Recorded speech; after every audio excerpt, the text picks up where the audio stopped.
A few years ago, I used to work for a construction company who handled some light industrial work. And of course, safety was a concern. We had safety briefings every day.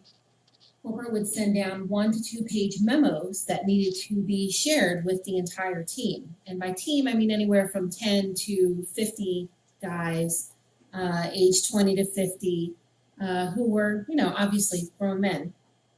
Employees sat at a cafeteria-style setting. It was actually their lunchroom in the afternoon and training area in the morning. They had to sit facing forward and listening to a single instructor read the memo. Kind of went something like this. Types of eye protection. Selecting the most suitable eye and face protection should take into consideration the following elements. Ability to protect against workplace hazards, should fit properly, be reasonably comfortable, should provide unrestricted vision. Some of the most common types of eye and face protection include safety spectacles, goggles, welding shields. Well, you get the idea. It was very dry. As with most adults who are told to just sit and listen, their minds automatically kind of want to do something else. And the only proof of actually learning this material was at the end of the memo being read, the employees had to sign off on a sign-off sheet. There was no practice, there was no Q&A, it was just pretty much reading off of the form. So the employees wound up hating training. They dreaded it, and a lot of them just zoned out.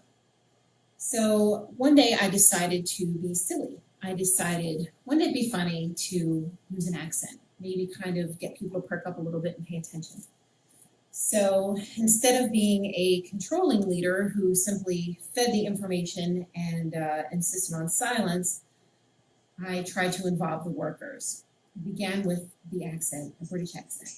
Boy, you, don't you want to protect your eyes? Don't you know you've got to wear the proper PPE? And then another. Like, oh my God, I totally want to look awesome at work. But these goggles are so bogus. Ew. So people started paying attention. And people started laughing, but listening at the same time. People started interacting. By becoming a creative leader, I was able to release the energy of my group to become active in their own learning. There are actually 8 concepts regarding the behavioral characteristics of creative leaders. First, you need to have faith in your people. You need to delegate responsibilities and challenge them. Don't assume they'll fail, assume that they will succeed. Assign portions of the training to different people and allow them to shine. You could have someone read a paragraph or someone get up and demonstrate something, anything to get people involved. The more individuals contribute to their own unique slant, the greater their success. Second, realize that the more you involve your people in the direction of the training, the more they will commit to that direction. So this is their locus of control. For me, it started out as simple as, which accent do you want today?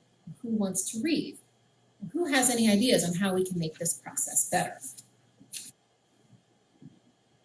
Third, if you show that you believe in your people and let them know that they can succeed, they will. This is the power of the self-fulfilling prophecy. Positive self-concept leads to success. Why instill doubt or inferiority?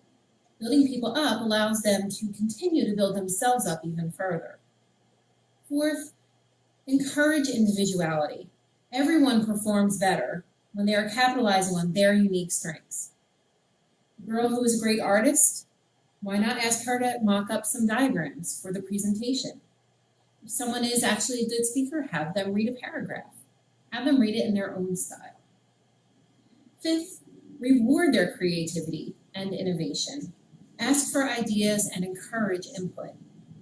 Treat failures as an opportunity. And if someone has an idea for a training module, let them develop it.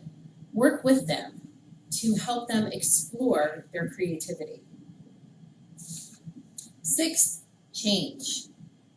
No matter what else is going on, there will always be change. Static companies die out. Static people don't evolve. Creative leaders understand that There must be a continuous process of change and are exemplary in ushering in and managing that change. Seventh, understand and capitalize upon internal motivators. Concentrate on the motivational satisfiers that will help your people move forward.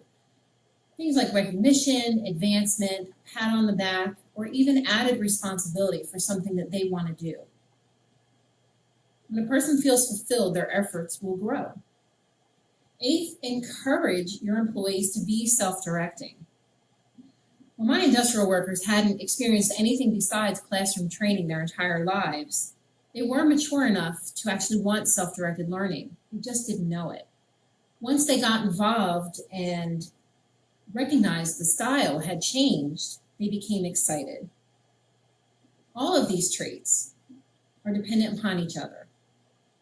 And they culminate in the last point. Your people need some initial guidance, but an initial push only out the gate, and by believing in their individual contributions, you're setting them up to succeed. You will actually be leading them down a path of self-directed learning. It's full of discovery and unlimited potential. And going back to my safety training, after a few weeks, everyone was taking turns in the development and presentation of the briefings. This led to better retention, camaraderie among the employees, and most importantly, a better safety record. It all started with a silly accent.